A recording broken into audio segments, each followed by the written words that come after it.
Grace Castañeda ng Pag-asa kasama natin. Ma'am Grace, good morning. Yes, good morning din po, Sir Angel, at sa ating mga taga-subaybay. Sa kasalukuyan po, wala tayong minimonitor na bagyo or low pressure area sa anumang bahagi ng ating bansa.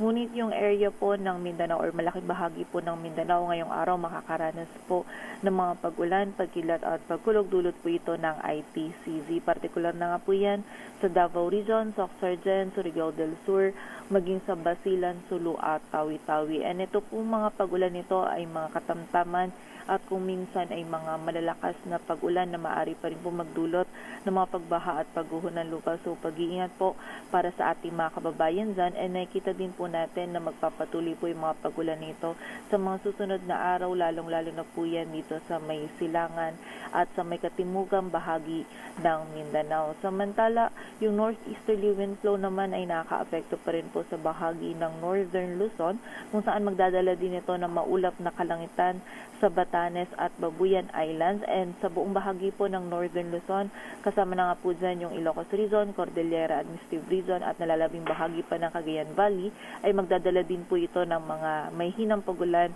or pag-ambon. Samantala dito naman sa Metro Manila, maging sa nalalabing bahagi ng ating bansa, patuloy po magiging bahagyang maulap hanggang sa maulap yung ating kalangitan. Mainit pa rin po yung panahon na mararanasan natin, lalong-lalo na sa tanghali, at yung forecast heat index po natin for today dito sa Metro Manila ay magre-range from 38 to 40 degrees Celsius. Samantala, meron pa rin po tayong posibilidad ng mga isolated na mga pag-ulan, pagkilat at pagkulog. Dulot po ito ng easterlies, lalong-lalo na dito sa may silangang bahagi ng Southern Luzon at Visayas. So muli po, pag-iingat pa rin sa ating mga kababayan sa posibilidad ng mga pagbaha at pagguho ng lupa.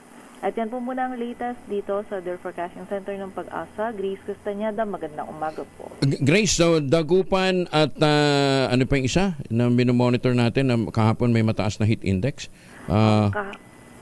Nung mga nakaraang araw po yung Iba Zambales. Iba Zambales. Opo, kung saan kahapon naman po sa Iba Zambales yung natala po natin is 39 degrees Celsius, and ngayon po forecast heat index po natin is 39 degrees Celsius po. Samantala sa Dagupan City, Pangasinan, ngayong araw po is 44 degrees Celsius po yung forecast heat index. Naku, ganun katinding init. Sabagay, tabing dagat yan, ano ha? Yes po. Ma'am, Bacolod, kasi magmo-motorcade yata yung mga kumadrona dun.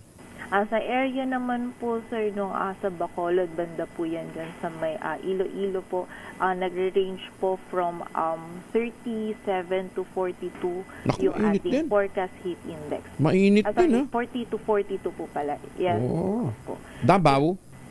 Sa area po ng Davao, ngayong araw yung forecast heat index po natin is 38 degrees Celsius. And doon nga po sa area ng Davao ngayon is doon po yung mataas naman yung chance ng mga pag-ulan po natin. At least, ma-neutralize yung mainit na panahon. Yes po, Oo. pero yun nga po, pag-iingat pa rin po dun sa posibilidad ng mga pagbaha naman po. Okay. Grace, maraming salamat. Magandang umaga. Maraming salamat din po at mag-ingat po tayong lahat. Si Grace Castañeda mula po sa Pag-asa.